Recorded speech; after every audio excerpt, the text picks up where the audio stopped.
Hi guys and welcome back to my channel. My name is Kaihlynd and today we are going to look at all the books I read in January.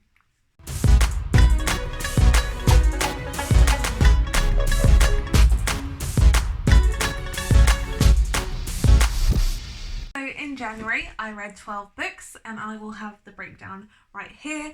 I read 1 general fiction book, 1 non-fiction, 5 fantasy, 2 thrillers, 1 horror, 1 mystery and 1 dystopian. Across those 12 books I also managed to read 3,949 great pages. And then breaking them down, I read 2 hardcover books, 7 paperbacks and 3 audiobooks, and then if we break them down into ages, I read 9 adult books and 2 YA books. So that's kind of all the statistical data. Let's jump into the books now. Let's start with the 2 non-fiction books I read this month. I said 2 non-fictions, I meant 1. I was thinking about the book I read in February. However, I read Greta Thunberg's No One Is Too Small to Make a Difference. This is quite a tiny little book, but this is all of her speeches. I thought it was interesting to just sit down and read them all. I found them interesting and thought-provoking and just intriguing. And if you like that kind of thing, you will probably enjoy this. And if you don't believe it, well, this is not the book for you. I don't rate non-fiction, it's just a general thing I don't tend to do. I find it really hard. Maybe I should come up with my own system of rating, but yeah. So that was one of the first books I read, and let's just jump into the rest because I'm looking at my list and they are massive. If you saw my vlog I did earlier on, you will have seen my thoughts of some of these, so sorry if it's a bit of a repeat. The first kind of fiction so the next book is The Grown Up by Gillian Flynn. I read this, I thought it was okay. It's about this lady who lives on the streets and then she picked up from the streets and turns to being a psychic sex worker type thing, and she gets called into this home to record and fix this weird paranormal things that are happening, and then it gets really twisty and confusing, and that's all I'm going to say because it's so short and easy to spoil. I gave it 3 stars. The ending did get me. It confused the heck out of me and I don't know who or what I'm supposed to think or believe. Yeah, so just a good little thriller to pick up in between my massive books that I read in January and the heavy fantasy. The next book I picked up you will definitely have seen if you've seen in my vlog. You all know how I feel about this. This is The Last by Hannah Jameson. I don't know what to say. So basically this is about a group of people who are staying at a hotel in Switzerland when a nuclear war breaks out and the end of the world happens. And then people start dying and disappearing and it just turns to chaos. And that's all I'm going to say because again, I think thrillers you can easily spoil. This was good. This had so much potential and then fell flat at the end. The end was rubbish and I will stand by that. I hate the ending in this. It's so infuriating. I gave this 3 stars. In my opinion, it was going 5 stars for the first beginning and the end was like a 1 or 2 stars. So I kind of evened it out and it's a 3-star read for me. It's really sad. I will pick up other books by her, but this one just made my heart sad. And so speaking of Emily St. John Mandel, she's on here. A book that did not disappoint was Station 11. You guys, I just adored this book. Sorry, I can't remember what I gave this. I think it was a 4.5, yeah. Okay, I thought it was a 4.5, but wanted to check. This is about, well, it's really hard to say what it's about. So it's a dual timeline perspective. We get perspectives set in the now, and that is when a flu pandemic breaks out and kills the majority of the population. So we get to see the chaos and like some of the people back then who are featured in the story in the present of this, which is 20 years after all has gone to poo. And so yeah, so we follow Kristen and she is a young actor in the past, So we follow her as this breaks out, and then we follow her now as she's an adult and she's living in this world where basically everything's turned to the old age. There's no electricity, no gas, no anything. And we follow this travelling symphony of musicians and actors as they perform Shakespeare, and it's really great. And then they stumble upon this town where there's not so many nice people, and things ensue with them. So it's really good. I really enjoyed it. I liked it. It was really thought-provoking. And yeah, 4.5 stars. It was really, really, really good. Oh, the next one. Sorry, I keep sounding excited because I've just kind of stacked these randomly. This I gave 4 stars, right? No, 4.5 stars again. Sorry, I'm using a new rating system this year where I can get really specific into what I like instead of just whole stars. So 4.5 stars, and this is Before the Coffee Gets Cold by Toshikazu Kawaguchi. Really, really good. This is about a cafe that has this special chair that you can time travel in. You can go back in time and you can sit there, and there are rules to traveling back in time. You have to stay in your seat, you have to stay in the cafe, and you have to come back before your coffee gets cold or there are consequences. This is such a cute story, such a moving story. It made me cry, and we follow 4 different stories that are all related somehow, and by the cafe, obviously. Really, really good. I enjoy it. And this cover, let me just talk about how much I love this cover. Really, really pretty.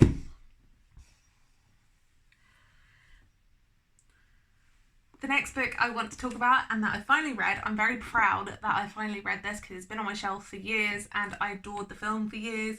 And I finally picked it up, and that's the DaVinci Code by Dan Brown. You guys, I gave this 3.5 stars. It was just okay. If you don't know what the DaVinci Code is about, it is about this guy who is named Robert Langdon, and he is a symbologist who works at Harvard, and he has already became famous for something that happened in Angels and Demons, but that is not needed for this book. But I may pick that up because I am intrigued. Anyway, so we follow Robert Langdon as someone is murdered in the... So we follow Robert Langdon as the curator at the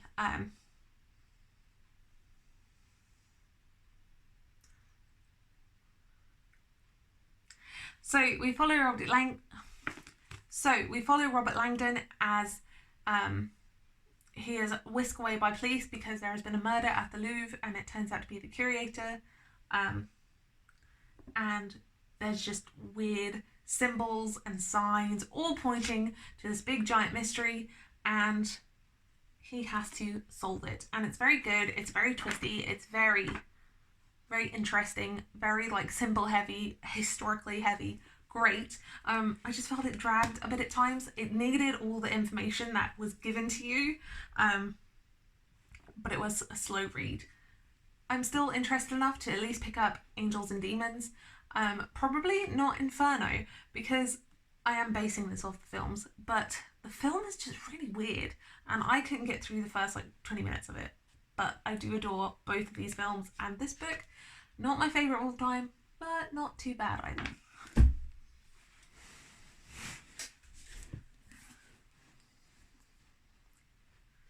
So the first book I actually picked up this year was The Poppy War by R.F. Kuang. This was beautiful, and I need the Dragon Republic. I need it.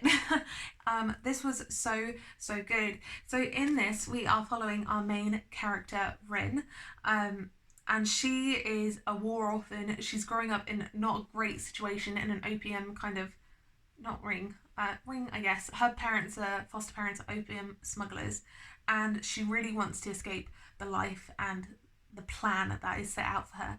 And so to do this, she wants to take the Keiju, which is a really intense exam, and it basically says whether you can go to school and basically rates you as a person, kind of, your knowledge. And no one expects her to do good, and she aces this. She gets the highest marks in her village, and she gets a spot in Singard, which is the best school you could hope to get into, but it's also a military academy. And yeah,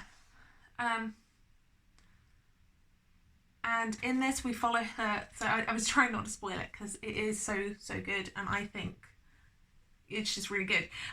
So the first part of this, we follow Rin at Singard and her struggles through school and learning and academia, and we follow her as she picks a subject to study, and then we follow her as her world starts to fall apart, war starts to come in, and the back half just gets so real, so gritty, so heart-wrenching. It's so good. There are so many trigger warnings for this, and I definitely would look into them if you have a problem with topics. I don't want to spoil it, so definitely just if you know the atrocities that can happen during a war, please go and read the trigger warnings, because it is based off Chinese culture and history and the Sino-Japanese War, the second Sino-Japanese War, and the raping of Nanking.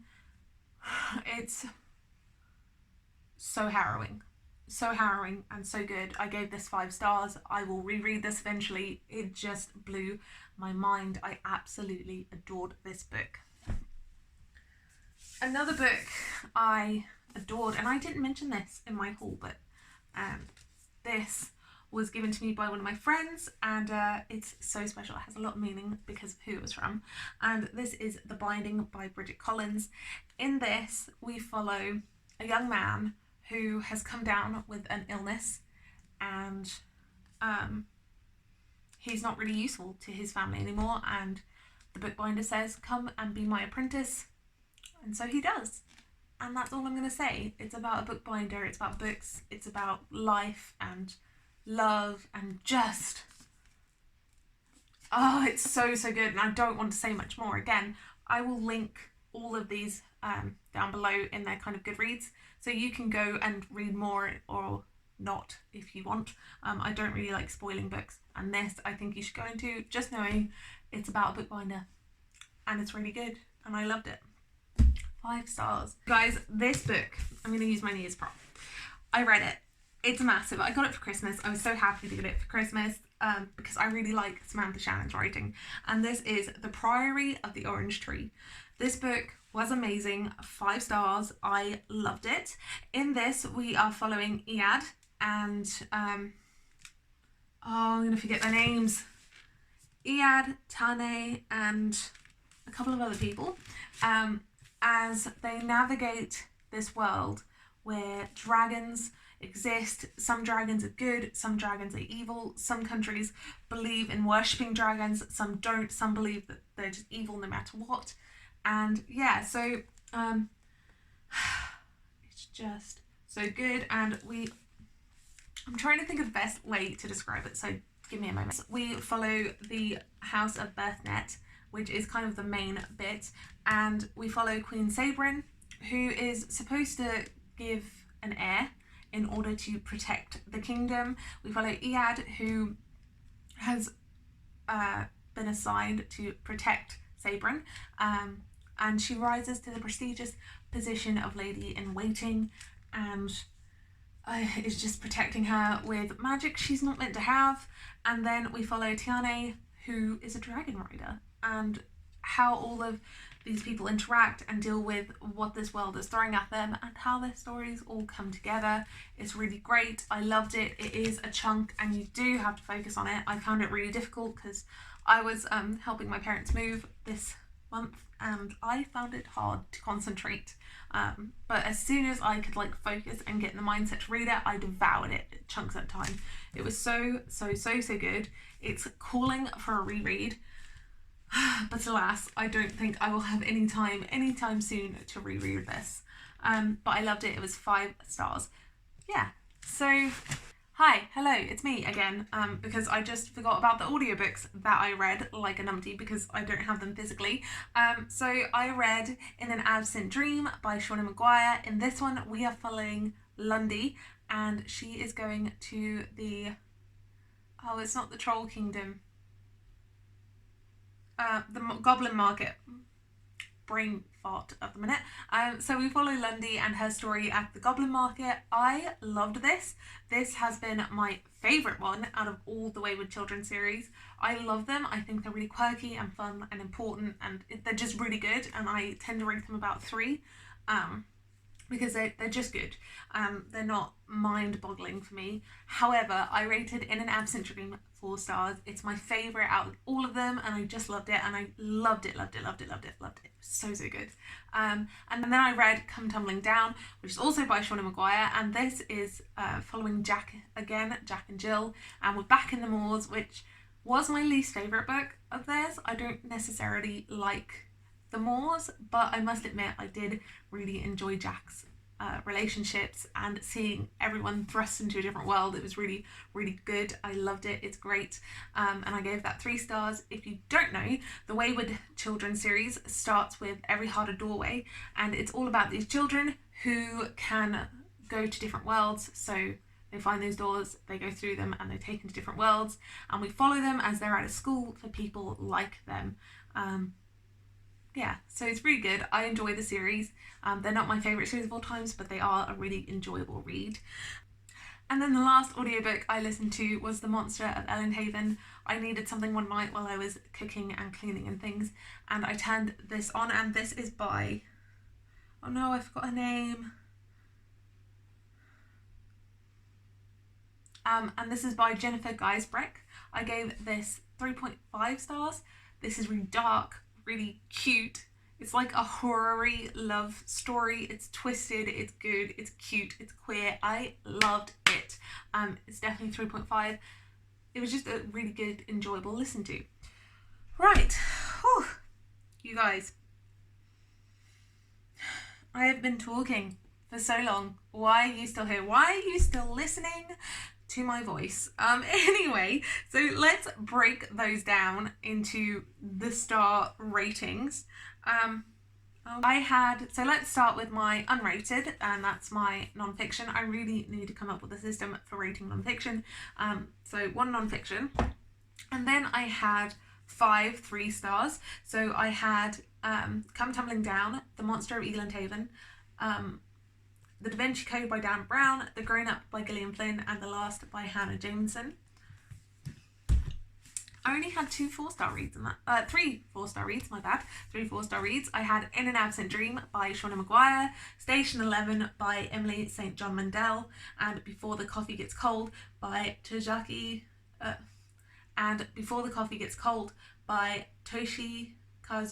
Kawaguchi, which I enjoyed all of these.